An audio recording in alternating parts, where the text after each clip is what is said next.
representatives. And there's probably no more exciting time to be talking around that's called the intersection of policy, of technology, and of the potential for communities right across the region than right now. We're very excited by what we see, the potential of technology across the region. Of course, like everywhere around the world, we have these conversations. The same things are very clear, that people need to trust the technology companies need to show even more responsibility given the accountabilities that are put in place upon us to run services for governments, to run services for large enterprises, and to be the stewards of people's information.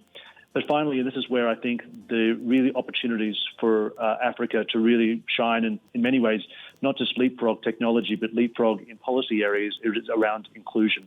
And that's not just inclusion in terms of access to the connectivity, but that's thinking about new ways around education delivery, healthcare delivery, and really lighting up the millions of small businesses right across the region that are going to be the powerhouse for employability for millions of young people right across the continent. All right. And perhaps, Galligan, of course, we've seen an increased interest among governments in Africa to digitize key services and also just increase service delivery using the various platforms. I know Microsoft has been very keen on matters to do with cloud computing. Perhaps what has been the success story in terms of trying to bring governments to use the cloud system of just trying to cut down on costs as well? Yes, look, a lot of governments are starting with efficiencies, thinking about the ways they can reduce their costs, whether or not it's about outsourcing to a company like Microsoft so they don't have to spend as much on their own data centers, thinking about ways in which they don't need to do hosting for everything from their government websites to digitization of records. That's clearly been a big driver of the cloud for governments, not just here in Africa, but around the world. But where we're really excited is around service delivery, not just in cost savings. And we're seeing exciting programs here in Kenya around education delivery. We're seeing the opportunities in terms of health delivery services in other parts of Africa. And it's really, in some ways, the stories that are going to be around the human impact that I think we're going to see a lot more government interest. Now, clearly, there's a lot of policy and regulation that needs to be considered to make sure that the technology does deliver on its potential and that we don't cause more harm than we cause good. And that's really, in some ways, the interesting intersection that we're finding ourselves at with government. So no matter whether or not it's just making government more efficient so they can move more dollars to the front end of services, but when you think about the rural versus urban divide, when you think about, even systems like agriculture, which make up so much of the economy here, if we can make, more farmers more efficient with, the access to information around yield, around pricing, around better logistics, then we have the opportunity to sort of grow the entire economy, not just one small sector of it.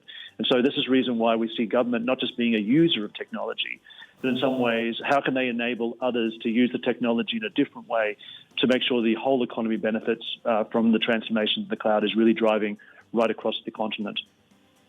And John, just before I let you go, of course, lots of cyber attacks have come up in the latest few years. You're seeing the level of exposure of the financial sector has been quite sporadic. Even if you look at websites being hacked, government websites. So how do we incorporate technology at the same time we ensure we have the right safeguards in place so as to avoid cases of hacking and also misuse of privilege by staff inside the government apparatus? Well, this is the reason why cloud is such a powerful technology for financial services, just to name one, where it's not just about people's information, it's about people's currency and people's savings, as we've seen here in Kenya in the last few days.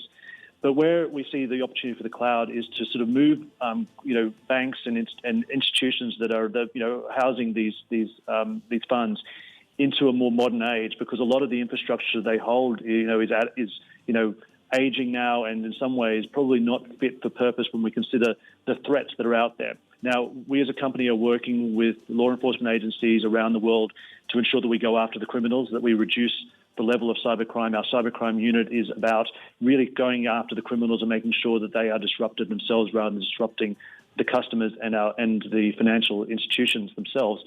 But we also need to move them to more predictable, more safe, and more secure technology like the cloud. And that's the reason why we've seen our largest increase in some of our cloud customers coming from the financial services sector, because they see the cloud as a way to protect their own systems, to indeed, like I said, make sure that the authentications within the bank are also managed very effectively, because some of these old legacy systems just aren't up to date with, let's call it, the threat vector that we see out there. So we see financial services being a real first mover in terms of the cloud because of security.